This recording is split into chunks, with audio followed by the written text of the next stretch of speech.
Blessings all for my life and my thank God for the journey. This video is going to be about some myths that people tend to assume about me and likely persons who have a disability or differently abled like myself. So I'm going to go through about 6 of them that I commonly get asked, or these things are commonly assumed. So I'm going to share those with you today, and if you have any questions or want to find out more about something I didn't mention, you're welcome to send me a message or put a comment, and I'll try as best as possible to answer within boundaries, of course. So I hope you enjoy. So the first one that I'm going to go through is writing. The first time someone meets me, they would assume that, hey, fingers missing, she probably doesn't write. She has somebody that writes for her. She has some sort of technology that would allow her to be able to get her notes when I was in school or even at work, some special software. Not true. I was born with my hands like this, so I adapted. I started writing with my toes at first when I was in elementary school. We call it basic school in Jamaica. I started writing with my toes and I switched over, not sure how or why, that's what my mom told me. I switched over to writing with my hands. I used to write with my feet, so every day I would go to school, I'd take my socks and my shoe off and my foot was on the desk writing, and the other kids, they weren't doing that. So I wondered, why am I doing it differently? And I switched over. So I'm going to show you really quickly how I hold a pen. Like this. This is pretty much how I hold a pen. I would hold it like this and I'm able to write. I do write pretty quickly, I'm not going to lie. I write very quickly and I do write well. It is actually something that a lot of people are most amazed about, the fact that I can write so well, so quickly, not having fingers. I'll show you a quick, so this is something that I wrote. It's just my name. I prefer to write in cursive. It's quicker, it's easier. I can write in, what you call it, script? Or just caps. Not sure what you call it, but yeah, I prefer to write in cursive. So that's about the writing bit of it. Next thing that I'm gonna jump right into is my cell phone, texting, typing. A lot of people assume that, again, someone does these things for me. I've gotten people try to catch my phone when I'm holding it because they think it's going to fall, but no, generally pretty secure once I have it. I'm not gonna lie, it does fall like everybody else's phone, it does fall. But I hold my phone pretty much the same as I showed you just now with a pen. That's how I do everything. I use both arms to hold everything.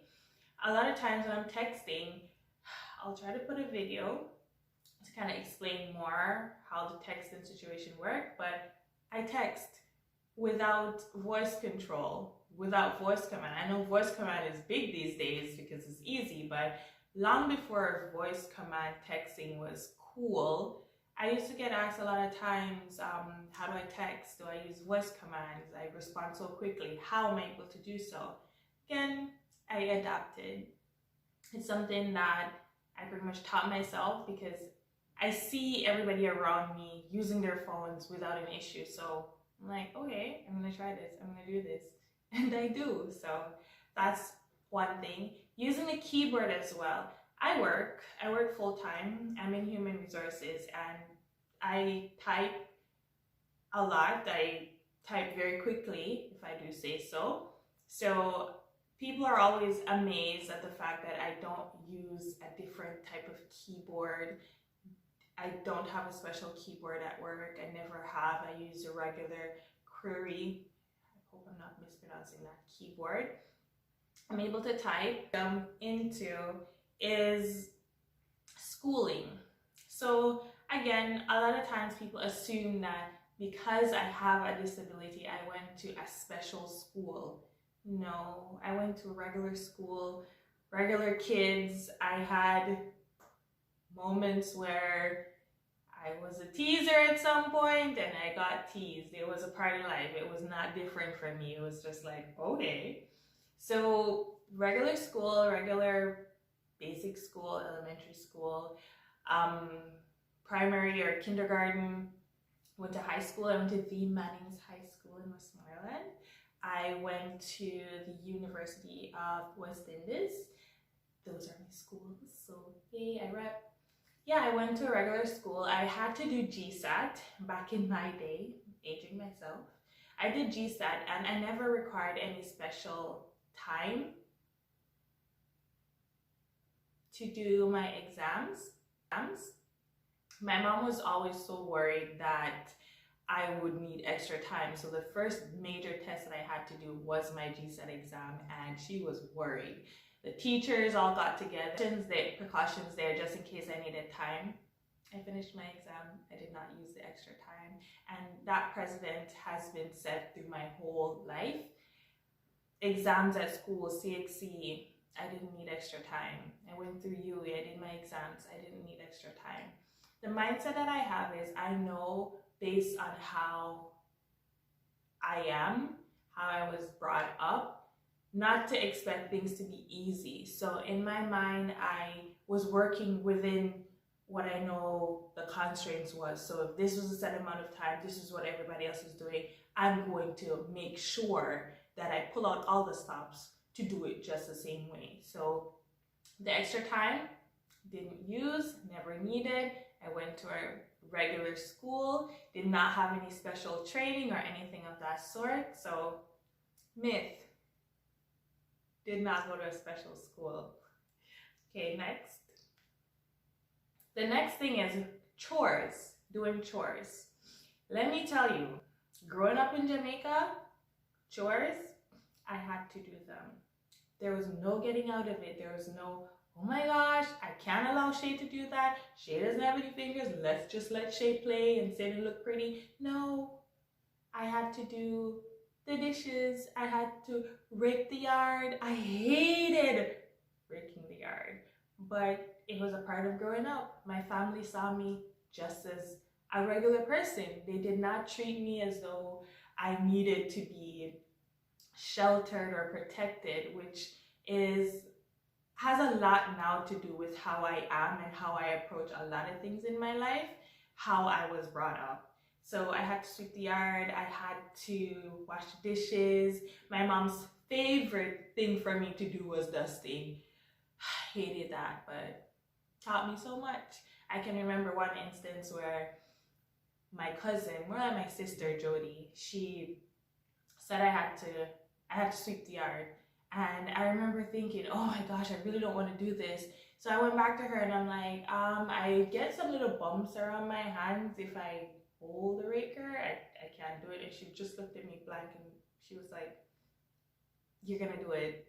And even to the point where she would tell my mom that she didn't do something. And whoa, yeah, I used to get licks too. I was not immune to any of that. I got those.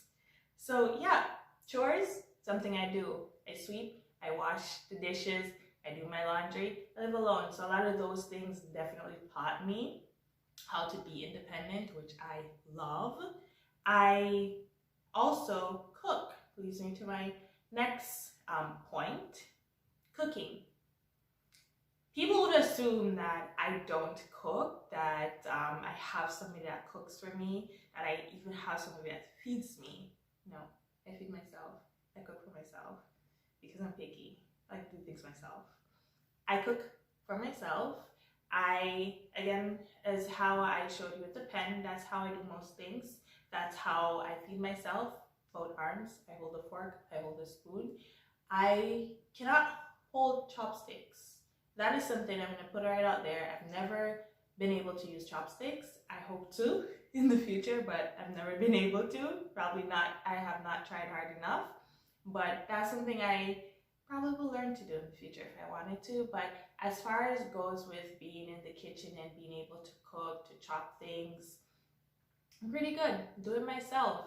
I mean, my chops are not always as precise, but whose are? We're eating it. This is not a show. But yeah, cook for myself. I'm able to feed myself. Fully independent, I will say. And all of that, I believe, is how I grew up, how I was raised by my mom, by my family, to just be how I am. Do things just as the tools that I'm presented with. So what I hope you take away from this video is the assumption bits. When you see somebody that's differently abled, do not go out and assume that they can't do something. Unless they explicitly tell you that they can't, don't assume that they can't do it. They ask for help, of course, help, but don't assume. It's best to ask in a respectable way and not just asking randomly, but be respectful. If you're curious, people are curious. I understand that people are curious about the way I do things, so I'm very good at responding to questions. As long, again, boundaries within boundaries, I will answer your questions. I will demonstrate if I'm able to, but don't assume. I do things differently doesn't mean I can't do it. I'm living the life of somebody that's differently abled and still My thank God for the journey.